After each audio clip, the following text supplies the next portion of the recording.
situation at this point with a tornado on the ground in Cullman County.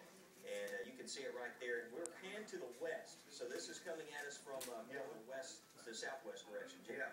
If we stay on this, you're going to start to see debris here. And in fact, I can actually see some debris. That's a master tornado. What's going on here?